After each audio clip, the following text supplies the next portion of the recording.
ഈശോമിശിഹായിക്ക് സ്തുതിയായിരിക്കട്ടെ. വിശുദ്ധ യോഹന്നാൻ അറിയിച്ച സുവിശേഷം 2-ാം അധ്യായം 25-ാം വാക്യം.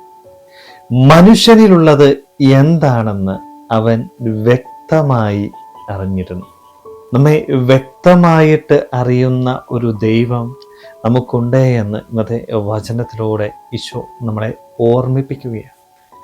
നമ്മൾ ഒരിക്കലും നമ്മുടെ ബാഹ്യമായ പ്രവൃത്തികൾ കണ്ടല്ല എൻ്റെ ദൈവം എന്നെ വിധിക്കുന്നത്. ഒരുപക്ഷെ നമ്മുടെയൊക്കെ ജീവിതത്തിൽ നമ്മൾ മറന്നു പോകുന്ന ഒരു യാഥാർത്ഥ്യവും ഇത് തന്നെയാണ്.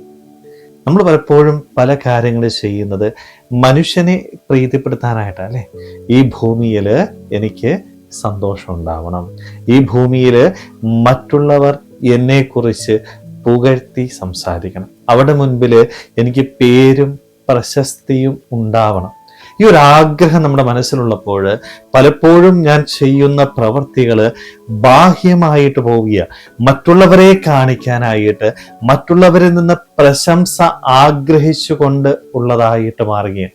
ഈ ഒരു സാഹചര്യത്തിലാണ് ഈശോ കൃത്യമായിട്ട് എന്നെ ഓർമ്മിപ്പിക്കുന്ന ഒരു കാര്യമാണത്.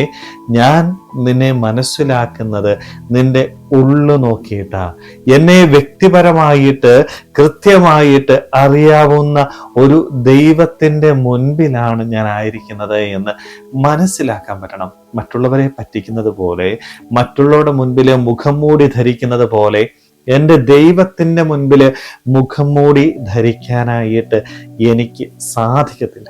ഈ ഒരു ചിന്ത നമ്മുടെ മനസ്സിലുണ്ട്. പലപ്പോഴും നമ്മൾ ദൈവത്തിന് മുമ്പിലും ഈ മുഖം മൂടി ധരിച്ച് സ്ഥാനമാനങ്ങൾ ആഗ്രഹിച്ച് മുന്നോട്ട് പോകുന്ന വ്യക്തികളായിട്ട് മാറുകയാണ്. ഈ ഒരു സാഹചര്യത്തിലാണ് ഈശോ കൃത്യമായിട്ട് പറയുന്നത്, മോനെ, നിന്റെ മുഖം മൂടികൾ നീ അഴിച്ചു മാറ്റുക.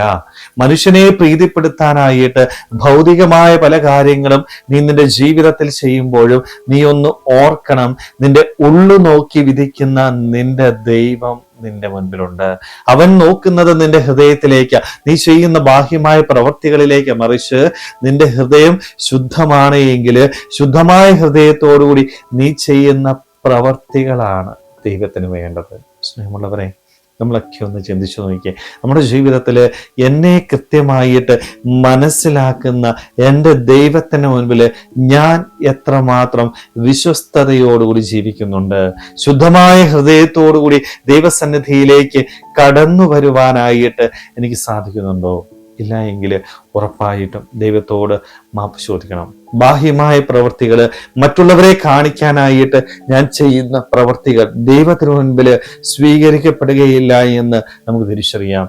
ശുദ്ധമായ ഹൃദയത്തോടുകൂടി ദൈവസന്നിധിയിലേക്ക് വരുവാനായിട്ട്, ആ നൈർമല്യം കാത്തു സൂക്ഷിച്ചുകൊണ്ട് ദൈവത്തിന് മുമ്പിൽ വിശ്വസ്തയോടുകൂടി ജീവിക്കുവാനായിട്ട്, അങ്ങനെ ദൈവത്തിന് പ്രിയപ്പെട്ടവരായിട്ട് മാറുവാനായിട്ട് നമുക്ക് ഓരോരുത്തർക്കും ആത്മാർത്ഥമായിട്ട് ആഗ്രഹിക്കാൻ പരിശ്രമിക്കാം. ദൈവം നമ്മളെല്ലാവരെയും സമൃദ്ധമായിട്ട് അനുഗ്രഹിക്കട്ടെ. ആമേൻ.